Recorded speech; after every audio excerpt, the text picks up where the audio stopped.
Welcome, everybody, to the Body, Soul, and Spirit podcast. I want to talk today out of the sentence, this topic of I'm too broken, a script and a narrative that perhaps is unconsciously plaguing your mind. I know that there is an area in our lives that we can all agree that this script or this thought plagues. I'm too broken. I'm beyond repair. And I want to speak to you today out of that narrative, that script, that lie that we begin to feel. That area in our lives where we feel like, I can't be fixed in this area. I'm beyond repair. I want to talk to you today. Like if I was talking to you across the room, yesterday, somebody actually had a talk with me, and this morning also. And it was one of those rude awakening kind of conversations, which I absolutely love. I'm the kind of girl that you just give it to me straight, and then I can just move forward. And I had one of those conversations yesterday, and I had one this morning. And I thought, I wonder how many people are faced with maybe feeling low, maybe feeling down, maybe feeling like you're just beyond repair, maybe feeling like you're never going to just quote unquote get it in that area.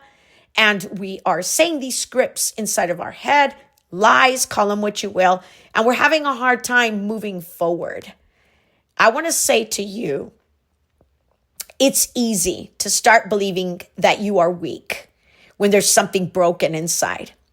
It's easy to believe that you are broken inside.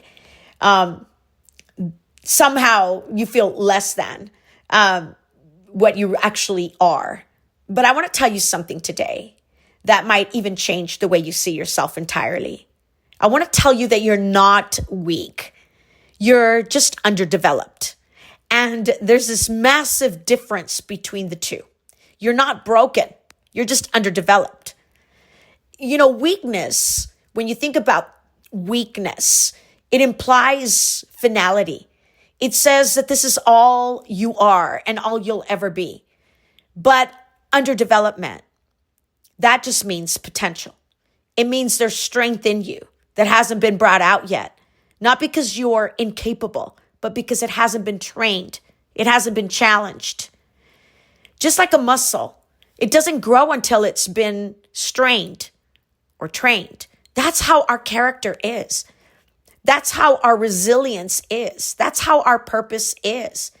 See, character, resilience, and purpose, they don't emerge until we go through something.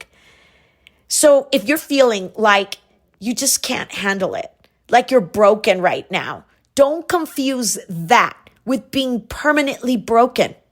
It might just simply mean that you're in a stage of growth and you just don't recognize it yet. Perhaps you're being asked to confront parts of yourself that haven't been tested yet. And that test sometimes feels unbearable because growth always feels like breaking before it actually feels like building. And here's the truth. No one is born strong. No one comes into this world with fully formed discipline. Nobody comes into this world with fully formed courage or clarity. All of it is a result of repeated efforts in the face of resistance, in the face of opposition, and in the face of pain. So when you're sitting there and you feel broken, beyond repair, or you feel drained, or you begin to doubt yourself, I want you to remember that the gap between who you are and who you could be, it's not a reflection of failure. It's only an invitation of it. It's the starting point of your transformation. You just have to stop expecting strength to show up. Strength doesn't just show up. Strength is a skill. See, that's how strength works. You have to move first. We have to take the step. It's kind of like weightlifting. If I sit at the gym and stare at my weights, I'm never going to step into weightlifting. I take the step in order to lift the weight. I have to face the discomfort. And over time, strength starts to answer me. Too many people see their emotional exhaustion or the state of brokenness or the script in this narrative that tells you that you're too broken. So many people see their emotional exhaustion, their lack of motivation as a diagnosis. I must not be cut out for this. I must not have what it takes. I'm too broken. I'm beyond repair. But the truth is that most of us simply just haven't been trained. We haven't been trained mentally and we haven't been trained emotionally.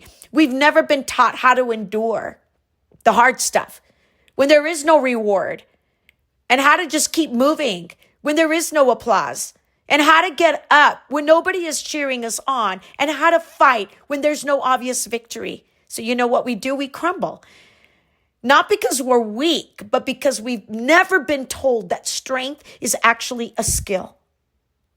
When you get up when you don't want to, that is actually strength in its skill. The next time your mind tells you that you're not strong enough, I want you to counter that with truth and say to yourself, I'm still in development. I'm in the early chapters of the story.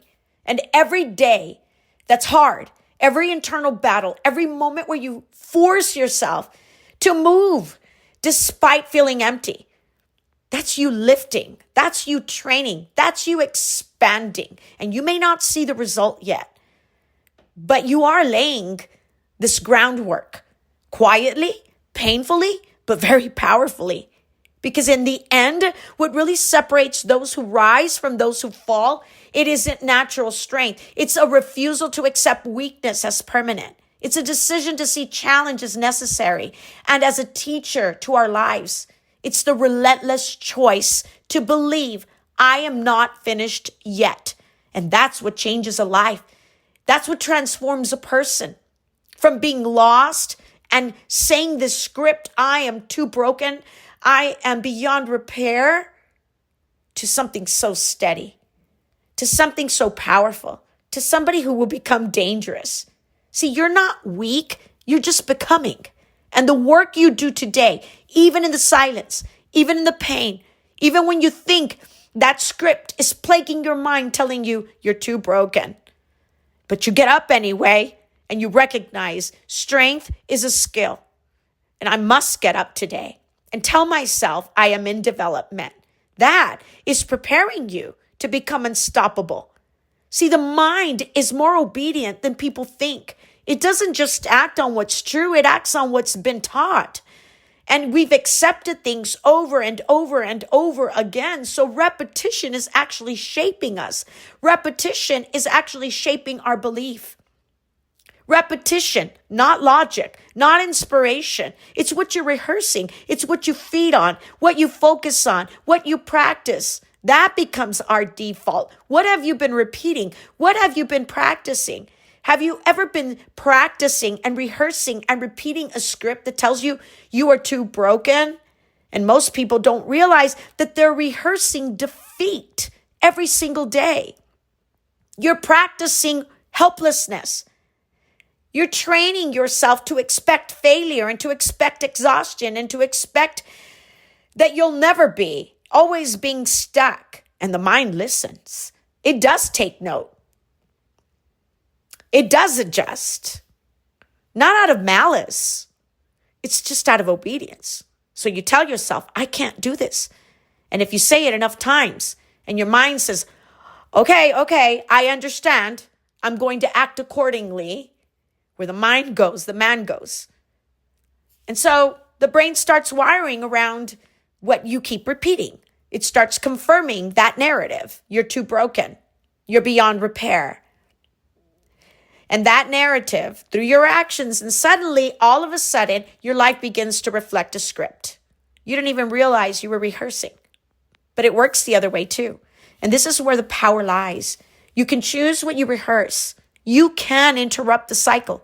You can plant a different line, a different script, a different narrative, a different command. And it doesn't have to be some dramatic over-the-top affirmation. It just has to be deliberate. I'm still here. And strength is a skill, and I'm learning how to gather my strength. I do hard things. I was born to do hard things, even when I don't feel like it. In simple words, that you speak every day, that you rehearse every day. The rehearsal is how you turn discipline into instinct. It's not by waiting to feel motivated, but by doing the thing over and over and over and over and over again until the action becomes more familiar. That's how real change happens. Not in a single emotional breakthrough, but in thousands of small, ordinary moments where you override the old script with a better one. You need a new script, and you force yourself to get up when your mind says it's pointless. And you force yourself to get up when your mind says you're too broken. And you force yourself to get up when your script is screaming weakness. But every day you speak strength, even when your inner dialogue screams weakness. You speak strength, even when your inner dialogue is screaming you're too broken. And you repeat strength day after day after day. Because eventually, your mind gives in and it adapts and it begins to follow. I want to challenge you this week to look at the script that you've been telling yourself. And that script could very well be the rehearsal. And you've rehearsed it over and over and over. And enough times it's shaped now your belief. That repetition, what you've been feeding, and what you've been focusing on, what you've been practicing, it's called habit. Sometimes we have a habit of thinking the worst. We have a habit of fearing. We have a habit of believing the worst case scenario or believing the negative about ourselves. We've been rehearsing, and that's become our default. I want to challenge you this week to change the script. Remember, strength is a skill. And nobody taught us how to gather our strength. I want to challenge you this week to begin to think about your script. What are you rehearsing over and over in your mind? Change it and let strength be your default. I'm being developed. I'm just underdeveloped. I'm not too broken. Change the script and watch how that rehearsal, that repetition begins to shape your belief.